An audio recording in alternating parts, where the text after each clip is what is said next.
Welcome to mega 9 TV. పట్టభద్రుల సమస్యల పరిష్కారానికి కృషి చేస్తామన్నారు రాష్ట్ర ఐటీ శాఖ మంత్రి శ్రీధర్ బాబు. కరీంనగర్ డీసీసీ కార్యాలయంలో ఏర్పాటు చేసిన పట్టభద్రుల ఎమ్మెల్సీ ఎన్నికల సన్నాహక సమావేశంలో ఆయన పాల్గొన్నారు. ఎమ్మెల్సీ ఎన్నికల్లో నరేందర్ రెడ్డి విజయం కోసం కృషి చేయాలని కార్యకర్తలకు పిలుపునిచ్చారు. సోషల్ మీడియాలో బీజేపీ, బీఆర్ఎస్ తో పాటు కొంతమంది నరేందర్ రెడ్డికి వ్యతిరేకంగా చేస్తున్న దుష్ప్రచారాలను, ప్రభుత్వంపై ఇతర పార్టీలు చేస్తున్న కుట్రలను పార్టీ శ్రేణులు తిప్పికొట్టాలని మంత్రి తెలిపారు. తప్పకుండా ఒక కార్యాచరణ తీసుకోవాల్సి వస్తుంది.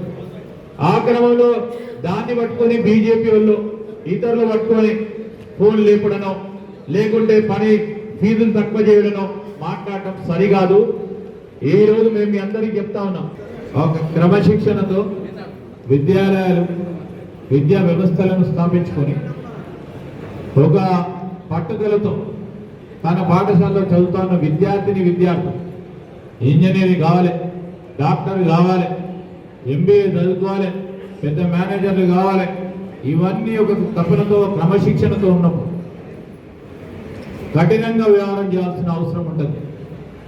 దాంట్లో లేకుండా ఒక ప్రొఫెషనల్గా ముందుకు పోయిన వ్యక్తి అట్లా పోయినప్పుడు కొంతమందికి ఇబ్బంది జరుగుతుంది. అటెండెన్స్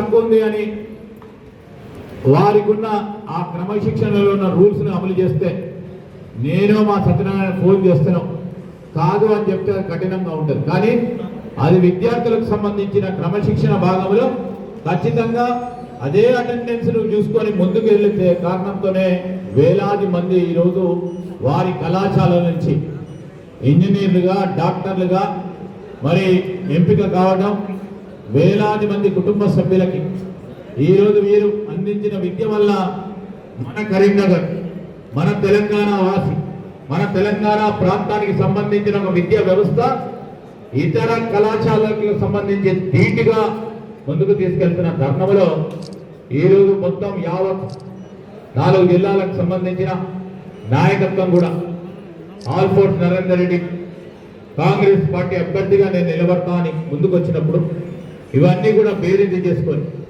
ఈరోజు వ్యవస్థపై ఆలోచన ఉన్న వ్యక్తి, వ్యవస్థకు సంబంధించిన అంశం విషయంలో ఈరోజు రాష్ట్ర ప్రభుత్వం, ముఖ్యమంత్రి రేవంత్ రెడ్డి గారి నాయకత్వంలో విద్యా ప్రమాణాలతో మార్పు తీసుకురావాలని ఆలోచన చేస్తూ ఉన్న తరుణంలో ఒక విద్యార్థికుడిగా మరి నేను చేదోడు వాదోడుగా పనిచేయడానికి ఒక అవకాశం ఇవ్వాలని ఆల్ ఫోర్స్ నరేందర్ రెడ్డి వచ్చినప్పుడు తప్పకుండా వారిని మరి అధిష్టానం నిర్ణయం చేసి రేపు రాబోయే కాలంలో మేమందరం కూడా ముందుకు నడుస్తామని మరి నరేందర్ రెడ్డి గారు ముందుకు రావడం, ఒక విద్యార్థికుడిగా కాంగ్రెస్ పార్టీ నిర్ణయం చేయడం జరిగింది. మిత్రులారా, ఇది నరేందర్ రెడ్డి గారి ఎన్నిక కాదు. కాంగ్రెస్ పార్టీ అభ్యర్థి ఈ రోజు అభ్యర్థిత్వాన్ని ముందుకు పెట్టిందో అప్పటి నుంచి మన బాధ్యతగా కాంగ్రెస్ పార్టీకి సంబంధించిన కింద స్థాయి మన కార్యకర్త, నాయకుడు అందరూ కూడా మీ ఎన్నికగా తీసుకొని రేపు నీ పొద్దున మీరు ప్రచారం చేసే కార్యక్రమాలు కాంగ్రెస్ పార్టీ సంవత్సర కాలం చేసిందంటే చాలా మంది వక్తులు అందరూ చెప్పారు. ఈ సంవత్సర కాలంలో ఎప్పుడు కని విని ఎరగని రీతిలో 1 సంవత్సర కాలంలోనే ఈరోజు నిరుద్యోగ యువత ప్రత్యేకించి గ్రాడ్యుయేషన్ చదువుకొని 10 సంవత్సరాల కాలం పాటు పడిగాడుపులు కాల్చింది.